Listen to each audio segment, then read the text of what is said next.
அரசியல்ல ஒரு புது முயற்சி ஆச்சரியப்படுத்தும். ஒரு பெண்மணிக்கு 83 குழந்தை பிறக்க போகுதுன்ட்டு ஆல்பேனியா நாட்டு பிரதமர் பார்லிமென்ட்ல பேசுறார். என்ன ஆச்சரியமா பார்க்குறீங்களா? ஆமா.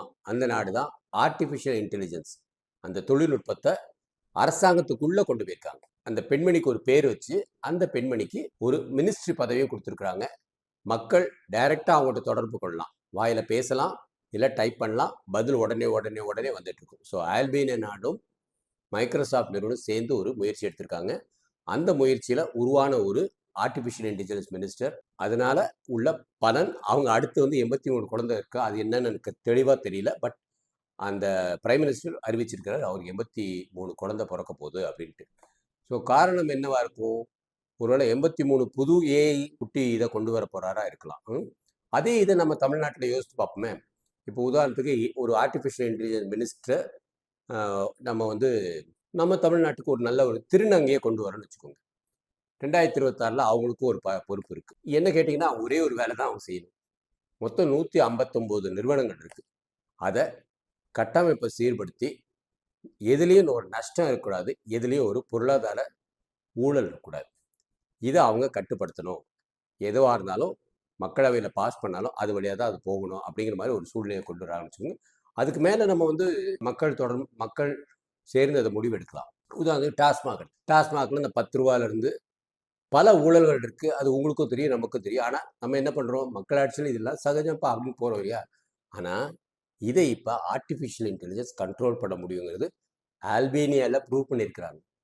அப்ப நம்மளும் இந்த ஒரு முயற்சி எடுத்து பார்க்கறதுல தப்பே கிடையாது. தமிழ்நாட்டுல யாரோ ஒருத்தர் புதுசா ஒரு ஆர்ட்டிஃபிஷியல் இன்டெலிஜென்ஸ் உருவாக்கி, ஒரு நல்ல திருநங்கையா அத வச்சு, அதுக்கு ஒரு முருகன்ங்கிற பேரோ, இல்ல ஏதோ ஒரு நல்ல ஒரு சாமி பேர கூட வச்சுட்டு அத வச்சு அவங்களுக்கு வந்து ஒரு மினிஸ்ட்ரியில ஒரு போஸ்ட் குடுக்கணும். கட்டாயம் வந்து ஊழல் இல்லாத ஒரு அரசாங்கம் உருவாக வாய்ப்பு இருக்கு. 59 நிறுவனமும் பலனுள்ளதா இருக்கணும். அதாவது இப்ப பஸ் வந்து புதுசு புதுசா இறக்கிட்டு இருக்காங்க. உண்மையாவே வந்து அதே பஸ் உங்கட்டயும் என்ட்டயும் இருந்துச்சுன்னு வச்சுக்கோங்க. அது 15 வருஷத்துக்கு பழுதடையாம இருக்கும். அதே பொதுவா நம்மளோட அரசாங்கத்துக்கு இருந்துச்சுன்னு வச்சுக்கோங்க. 3 வருஷத்துல டப்பா ஆயிடுது. திருப்பி புது பஸ் இறக்குறாங்க. அதே மாரி நம்ம ஆவின் பால் எடுத்துக்கோங்க. ஆவின் பாலுக்கு ஈக்குவலா இருக்கிற பல இது இருக்கு. அமுல் இருக்கு. இதுங்கெல்லாம் வந்து பல லட்சம் கோடி மக்களுக்கு வந்து நன்மை வியக்குது. அதுல இருக்கிற அந்த ஊழல்கள்லாம் கட்டாயம் வந்து கட்டுப்படுத்தும் இந்த ஆர்ட்டிஃபிஷியல் இன்டெலிஜென்ஸ் மினிஸ்டர். நம்ம அதுக்கு ஒரு பேர் வைப்போம். உங்க மனசுல அது என்ன பேரா இருக்கும் அப்படிங்கிறது கீழ போடுங்க. நம்ம அந்த பேரை வந்து இப்ப இருந்து உருவாக்க ஆரம்பிப்போம். நம்ம 2026க்குள்ள மினிஸ்டர். 2வது இத வந்து திமுக ஏத்துக்குமா அப்படின்னு பார்த்தீங்கன்னு வச்சுக்கோங்களேன். கட்டாயம் ஏத்துக்கவே முடியாது அவங்களால. ஏன்னா, அவங்களுக்கு ஏதோ ஒரு தலைவன் சொன்னா, அத அப்படியே கேட்கணும் அப்படிங்கிற ஒரு சிந்தனையில தான் இருப்பாங்க. அது நல்லதோ, கெட்டதோ அத அப்படியே தான் ஃபாலோ பண்ணுவாங்க. இப்ப ஒரு ஆர்ட்டிபிஷியல் இன்டெலிஜென்ஸ் வந்து ஒரு ஒரு பெண்மணி வந்து திமுகல வந்து இவங்கெல்லாம் ஊழல் செய்யாத அமைச்சர்கள். இவங்களுக்கு தான் அடுத்த எம்எல்ஏ சீட் குடுக்கணும்னா, யாராவது ஒருத்தர் இருக்க முடியுமா அதுல? ஒரு எம்எல்ஏ இருப்பாரான்னு பாருங்க. ஸோ அங்கேயே எல்லாம் ஆஃப். சரி, அந்த ஏரியால இருக்கிற நல்லவங்க யாருன்னு பார்த்தாங்கன்னு வச்சுக்கோங்க, அது வரவேற்கத்தக்கது. இதே இது அண்ணன் எடப்பாடி அவர் செய்வாரான்னு பார்ப்போமா? அங்கேயும் எனக்கு வந்து கொஞ்சம் வதைக்குது. ஏன்னா, அதுலேருந்து வந்த கட்சி இன்னும் அவங்களோட சில கெட்ட பழக்கங்கள்லாம் சில முன்னாள் அமைச்சர்ட்டயும், சில முன்னாள் எம்எல்ஏட்டும் இருக்கு. இப்ப இருக்கிற எம்எல்ஏட்டும் இருக்கு. ஸோ அவங்கள அத மாத்த முடியாது. தமிழ்நாட்டுல இருக்க பாரதிய ஜனதா கட்சிய பத்தி யோசிச்சு பார்ப்போம். அவங்க எப்ப பார்த்தாலும் வந்து ஆன்மீகம்னு பேசுறதுனால, கட்டாயம் அது நடக்க ஒரு வாய்ப்பு இருக்கு. அதுவும் யார் தலைமையில? முன்னாள் மாநில தலைவர் அண்ணாமலை தலைமையில. அவர் ஏற்கனவே வந்து ரொம்ப வந்து எல்லாத்துலயும் குற்றம் கண்டுபிடிச்சிட்டு இருக்கிறவர். ஸோ ஆர்ட்டிஃபிஷியல் இன்டெலிஜென்ஸை பக்குவமாக பயன்படுத்தணும்னா அண்ணாமலை ஒருத்தரால தான் முடியும். வருங்காலத்தில் அவர் ஆர்ட்டிஃபிஷியல் இன்டெலிஜென்ஸ்க்குள்ள மினிஸ்டராக கொடுத்தா எப்படி இருப்பார் நம்ம யோசித்து பார்ப்போம். அவரே ஒரு ஆர்ட்டிஃபிஷியல் இன்டெலிஜென்ஸ் மாதிரி தான் நான் என்னோட சிந்தனையில் இருப்போம். ஏன்னா அவரே வந்து எல்லாத்துலேயும் வந்து குற்றம் கண்டுபிடிச்சிருப்பார். இது ஆட்டோமேட்டிக்காக அதுவே சரி பண்ணும். உதாரணத்துக்கு 4000 கோடி செலவு பண்ணி சென்னையில் மழைநீர் குடிவாரியம் வந்து இது பண்ணாங்க.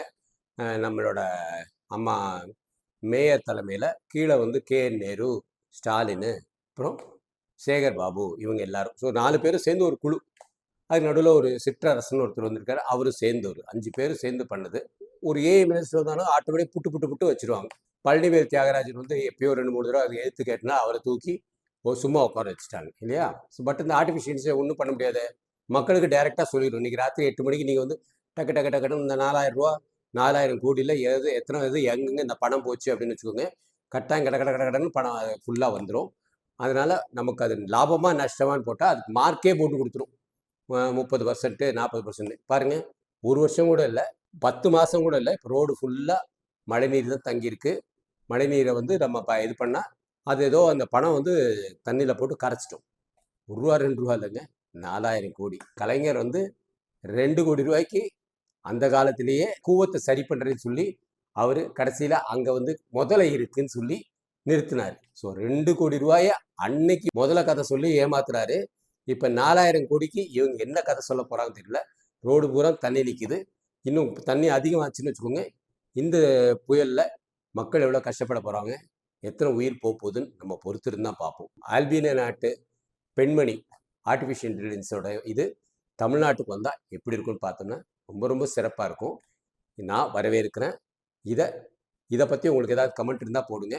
இதெல்லாம் கூட ஒரு ஆர்டிஃபிஷியல் இன்டெலிஜென்ஸ் செய்யுமானா இதுக்கு மேலே செய்யும். இதுக்கு மேலே உள்ள திறமை உள்ளது ஆர்டிஃபிஷியல் இன்டெலிஜென்ஸ். அதை நம்ம ஏற்றுக்க தான் வேணும். இதனால் நமக்கு வேலை போகணும்னு நினச்சின்னா கட்டாயம் இதனால் போகாது, புதிய வேலைகள் உருவாகும். வெளிநாட்டில் ஃபார்மசி எந்த ஒரு ஆளும் இருக்காது, ஒரு ரோபோ தான் பண்ணிக்கிட்டு இருக்கு. That is because of artificial intelligence. So அதனால் என்ன கண்டுபிடிச்சாங்கன்னா, மக்கள் சம்டைம்ஸ் பேராசிட்டமாலை தெரியாமல் ஒரு 4 டேப்லெட் எக்ஸஸாக கொடுத்து சில உயிர் இறந்துருக்கு. ஆனால் இது எந்த ஒரு தவறும் செய்யாது.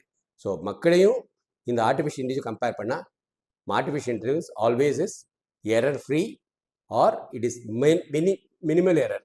So future is for artificial intelligence. அது பாலிட்டிக்ஸ்குள்ளே வருங்கிறது தான் ஒரு பெரிய ஆச்சரியம். இதுக்கு பின்னாடி இருந்த சப்போர்ட் பண்ண மைக்ரோசாஃப்ட் நிறுவனம், மைக்ரோசாஃப்ட் நிறுவனத்தின் தலைவர் பில் கேட்ஸுக்கு என்னோட வாழ்த்துக்கள். தமிழகத்துக்கும் இந்த ஆர்டிஃபிஷியல் இன்டெலிஜென்ஸ் வரணும்னு எதிர்பார்க்குறேன். இதை நம்ம வந்து வரவேற்கணும்.